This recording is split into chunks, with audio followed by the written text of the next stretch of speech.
What's up? 86 Face here again for another video. Today we got Bobby in the house. We're actually in his house. It's true.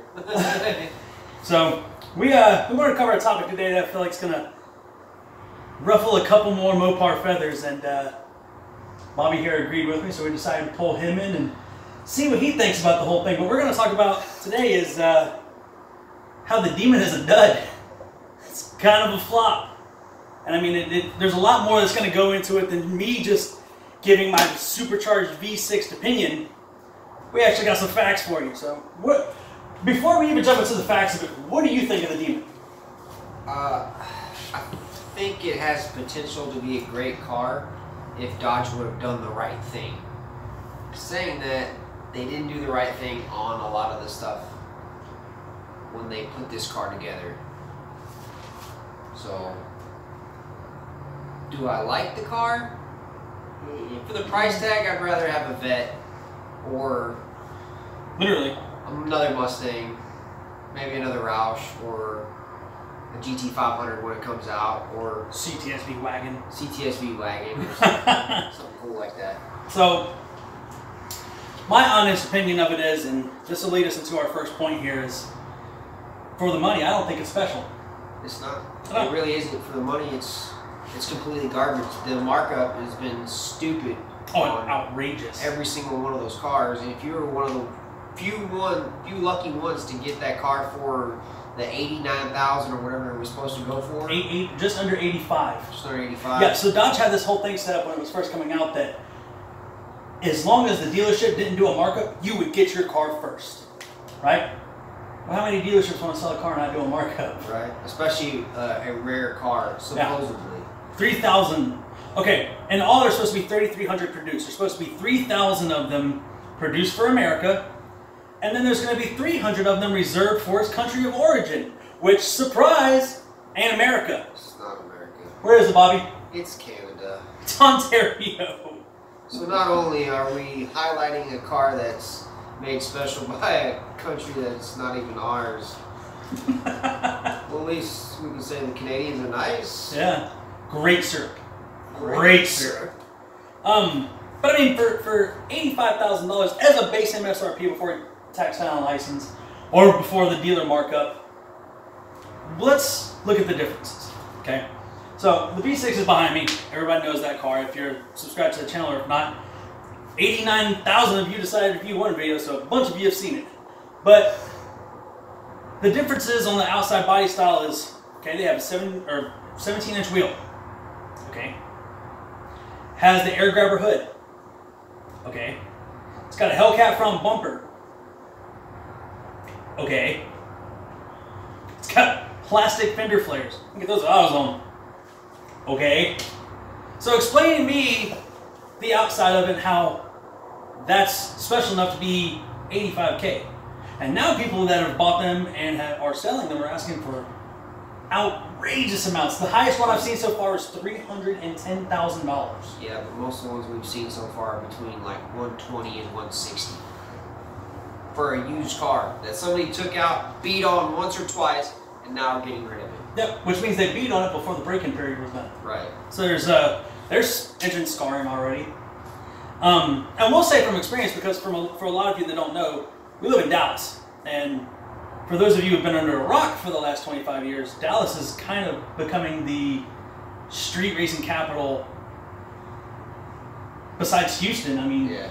Houston's the only thing that kind of is above us, but at any given time, we sit out here and we listen to races go by all night long. It's gotten to the point where we can sit here and listen and know what kind of motor it is. That's pretty bad. But neither here nor there. Now, once you get to the inside of the Demon, okay, there's a rear seat delete. Or you can choose to have the seat. Or you can pay $1 and also get the passenger seat. Or you can pay $1 and get all the speakers.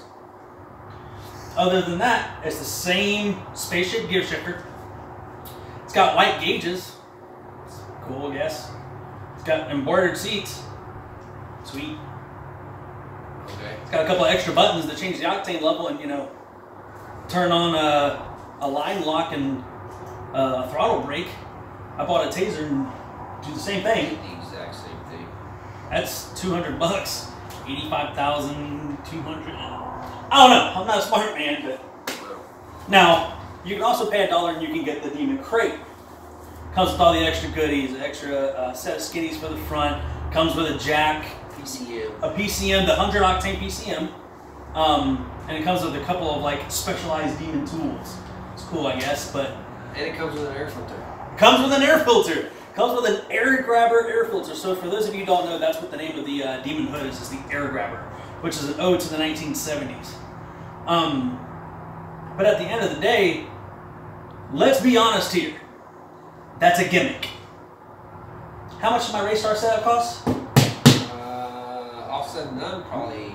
Wheels and tires, $1,400. Maybe $1,400. $1,400, and then the skinnies are way cheaper. Like. And that's going with a better tire too. Yeah, this is the Mickey ET Street R's, and they're running the Nitto R comps that. Yeah, the NT05 Rs. So. Oh. But remember, they're stamped with a Demon logo. Hey. Yay. But that's the beginning right here. Is what we're talking about. Is like appearance wise, interior, exterior. It's not special. I've got leather seats. I've got ventilated seats. I've got adaptive cruise control. I mean, like. Especially since you can get the wide-body Hellcat for $71,000. Yeah. Which is almost exactly the same thing besides the hood. Yeah. Literally, the only thing difference is the hood. Honestly. You got the same crappy fender flares, which makes no sense. They are acrylic plastic, bro. When I saw the first Demon in Dallas, that was the first thing I did, and they yelled at me. They yelled at me and didn't, because I walked up and I was like, really? Yeah. Don't touch the car. Why? You don't want your secrets given out? Yeah. Which makes no sense why Dodge just didn't roll the fender or make a fender specifically for that car.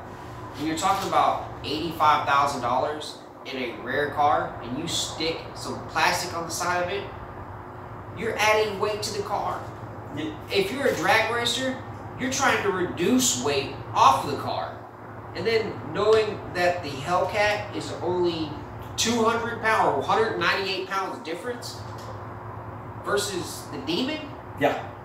And that's without the seat in the Demon. But now, let's be serious too now. There are people that are buying the wide body Hellcats, changing upper pulley, changing lower pulley, going E85 and getting a tune, and spanking Demons. And a drive shaft. So they're saving, I don't know, 10 grand? 10 grand easily. Easily 10 grand and outrunning it, putting more horsepower down. And they're still having to change the PCM on it to do it.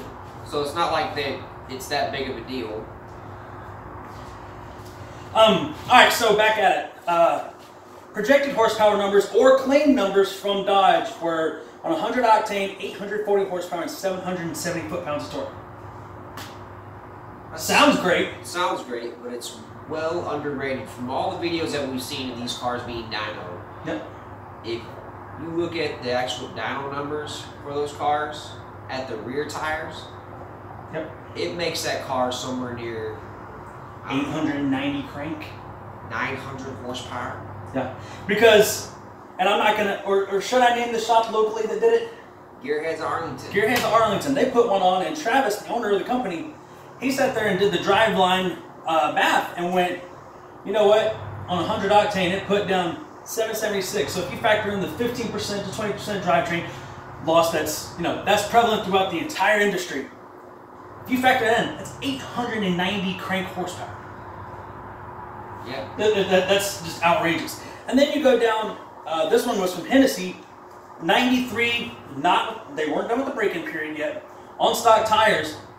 It still put down 721 and 683 torque. Like, the numbers are not bad. That's the thing. Not bad. The horsepower numbers are great. The problem is the weight of the car. Yep. And then understanding all the computer technology that goes into this car and getting it to do what Dodge says it will do. Dodge claimed a 965 at 143. No one has gotten close to that yet. I mean, yes, sure. Perfect conditions. Perfect track conditions. Perfect fuel pre-measured. Yeah. They probably had the least amount of fuel possible to be able to make that run just to limit weight. Perfect prep. Yep. Perfect time loading boost through the fucking trans brake. Like, it's things like that. And like, if anyone who watches this channel has ever raced, you don't have that much time to set up on the line. You don't.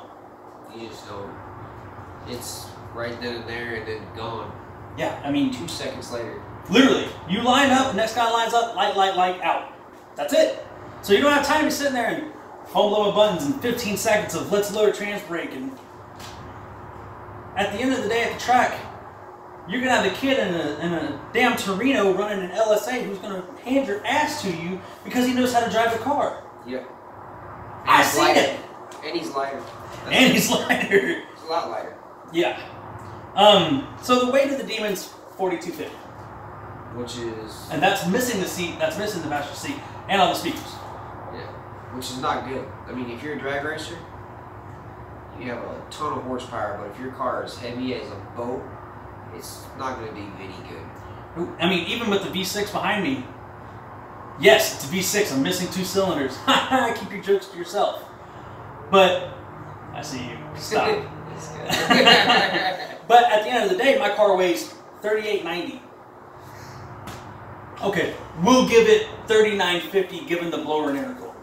We'll give it that. I'm still in 4,000 pounds. Now, if I had the same kind of power as this to back it up, that's another 300-pound difference. That's substantial. That's a respectable car. Yeah. It's a real respectable car. And it's going to run a stupid time in the quarter and in the 8. And all the times that we've seen in the 8 mile from these cars are 6.5s. 6.5 at 106. You did That's not impressive. What did you do in Roush? 6.9 at 104? 6.9 at 104, 6.9 at 105, and that was spinning. We didn't get the car hard. The only time the car hooked up is the time it broke, and then on garbage. Shout out to Gearheads Arlington, Travis again for the hookup on the drive shaft. Yeah, yeah, Travis, I need to meet you because as much as my friends break stuff, I'm sure I'm next. I mean, once again, Hennessy, they went through, they did a crazy amount of testing, especially right there on their own platform. Yeah. They have their own testing facility right outside the door. Yeah. And you got proving grounds right there. And John Hennessy even said that the car is fantastic, but it could be improved. And they just recently announced the 1,200 horsepower. Okay, now we're getting a little crazy, but here's the problem with 1,200 horsepower. Is that something you can daily? I would. But I drive a Mustang, so... Yeah, claiming crowds. Claiming crowds, you know, braking every other week. Board stuff. Alright, so now let's dig into the super specifics of it. Street Speed 717. Okay? We all know him. He's got his ZR1. He's got another ZR1 on the way. He's got his McLaren. He has now stepped on two demons. 2 demons. Not even trying. And the only difference, and these aren't cars that are powered the same as the Demon. The difference is weight. It's stupid. The weight difference is on these cars. I just don't understand Mopars and how they do not understand the principle of power to weight ratio. Yeah, it makes no sense. This is the same thing. How many times have you seen me get in this argument with Scat Pack owners after I step on it? Oh, there's no way. Like, dude, your car weighs 4,400 pounds. What do you expect? Yeah. Or somebody that owns a Scat Pack Charger. And it's like, you know how heavy your car is and how much little that horsepower means that you have? Congratulations. Pop a flare. Or go buy a Stingray. Yeah, or go buy a Stingray or go buy a Z06 for the price point. It's going to be about the same. If I'm going to buy one of the cars, it's going to be a Z06. And then, even on crappy tires, I'm going to run mid-10s in the car. Yeah. And that's with no work done to it. Yep. That's bone stock. Yeah. Stock C706 did a 10.2 at 139. Yeah. But that's also with perfect track conditions. It is. Yep. It's in. That was an automatic 8-speed. And those ugly ass chrome wheels. Those ugly ass chrome wheels. Hey, don't get me wrong. I love Corvettes. That was what was on my wall growing up. But I can't do it, man. I can't do it. A black car should be on black rims. Yep. It looked just sexy that way, but teaches their own. That guy ordered his car. He spent the money on it. He did it. Can't be mad at him. But I'm gonna nip this in the bud now because once again I drive a Challenger. people are going to be like, why are you shitting on Mopar? Bobby, am I just a regular, first off, before we just dive into the fact that I drive a Challenger, am I a Mopar guy? But no, seriously, am I a Mopar guy? I don't think any of us in this group of I don't think we're tied down to one single car. We're not tied down to one specific car. Any one of us is going to go out there, and it's about how fast it is. I find Camaros, Corvettes, I love how fast they are. I love the sound of a pushrod motor versus the sound of a modular built motor. I love the power factor that they get. I'm also a big fan of the Charger, but I just think it's heavy. It is. So to this group that we have, we're about a fast car. Yep. If it's fast, we'll respect you. But if it's not fast, we're not going to respect you. If it's fast, we'll respect you. Yeah. Yeah. I mean, that's just all there is to it, because I've had my car beat by Corvettes. NA Corvettes. Yeah, I've been beat by an NA Corvette. I cried later that night. Monster. That was a humble dude, though. Yeah. I can respect that. He was humble about it. You're awesome. Yeah. But like I was getting at, I'm not just tied down on Mopar. I mean, if I could find a CTSV wagon right now within my price range, oh yeah, God, go fast. That CTSV from A and B was just handling it. Yeah, it was dumb. Grocery getter from hell. Yeah. Let me tell you. I have a sweet spot for Corvettes. I love the C7. I love a C6 Grand Sport. I love a C6 Z06 any day of the week. Love that car. Gorgeous. Now, am I going to continue to build the V6? Of course. Why? I'm going to be honest here. It's fun pissing y'all off. Like, I just get a huge kick out of that. Because there's so many people who just don't, no, it's a V6, there's no way. Okay, line up. It's true. It's true. And I guess the question is, am I going to continue to break the Mustang? Yes, I am. That's what Ford owners do. But at the end of the day, here's the best part of the whole situation. That Mustang will kill a demon in a roll race. The biggest problem I see with the demon. How many of these people buy that car and expect to go out and be able to play on the street? Oh God, every single one of those things. Every single one of those things.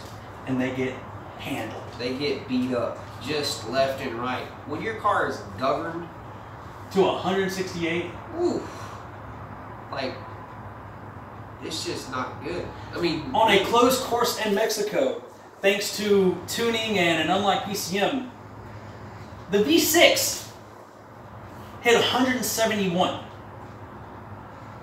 But that's an unlocked PCM.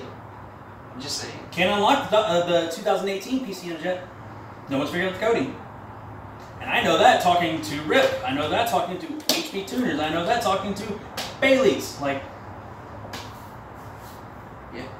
So you have an $85,000 supercar killer that's governed to 168 miles an hour. Getting worked on the street. Getting just handled. So, would I buy the Demon? Absolutely not. I would not waste my money. You know what I would buy instead? Charger Hellcat. Lighten it up a little bit. Upper pulley, lower pulley, E85. And I believe it's governed to, I don't know, 202? Darn. Shit. I don't know. What would you, like, if someone right now called you and like, hey man, got a Demon, 82,000, we'll give you 3,000 off. Would you do it? No. Oh God, no. I would, if you're gonna give me the Demon, I would take it and trade it straight in. Like, what could I get for this?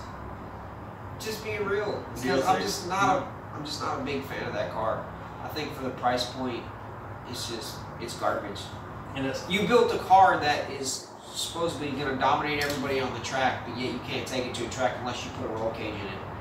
And the other side of it is you made it so hard to understand how to get it down the track the right way to run that 9.6. Whatever. Like, you can claim whatever you want to in commercials. And that's my profession. I'm a marketing guy. That commercial, the day that it came out, it was just gimmicks. On top, we got a letter right here from the NRA. I'm like, oh man, I got a printer too. Well, you know, the NRA is going to or the NHRA, they're gonna see this announcement, and they would say something. Oh, they're not. You just gave them free publicity. You did. Gave them a ton of. Why would they say anything? But yet you see videos now all over YouTube of demons going up and down the track. Going up and down the track. Crazy. Especially on testing tube nights. So where are these cages that you have to have? Tech rules for almost every track, at least in Texas, are governed by the NHRA. Yeah, every track that we've been to has literally just ridiculed us to the point of, like, roll cage, seat belts, do you have a helmet? And you built this car specifically for the track or to beat everybody at the track, but yet you can't drive it on the track. Yeah. Then you made it heavy, which is stupid. Dude, okay, at the end of the day, this is what Dodge did. They built a Challenger with a couple of specialized parts on it. Yep. They changed the way that the motor was machined, added 79 new engine internals, which, I mean, that could be anything from head bolts, piston rings. Okay, cool, it handles more boost. 2.7 blower to a 2.4. Okay, cool, I get it. You added a trans brake. What Dodge did was get the people. They created something that's limited. How mad are y'all going to be when you see number 3001 in America? Yeah. Or 3000, I don't know, 26. That, like, money talks.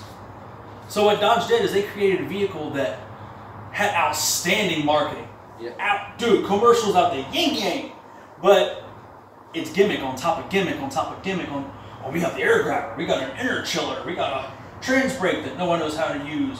We have tires that are retarded expensive that still spin. And we've spent 3 days prepping a track. Really? Okay. So at the end of the day, that's what we think. I mean, you can take our opinions for how you feel about it. You can take the facts that we give you and look them up. It's all there. We pulled all of these off of Google. We actually did our research on YouTube. We pulled all this information for these specific reasons. We wanted to give you facts, but with our opinions on the car. And if you don't like our opinions, that's fine, because they're backed up. If you really don't like our opinions, meet us at the track. You can message me at any time. I'll speak on behalf for Bobby online. Anytime. We'll set up any race. Streets of Mexico, I mean, or any track. You got Extreme open now. You got Ennis. You got Denton. The list goes on and on and on. We're willing to travel. Let's play.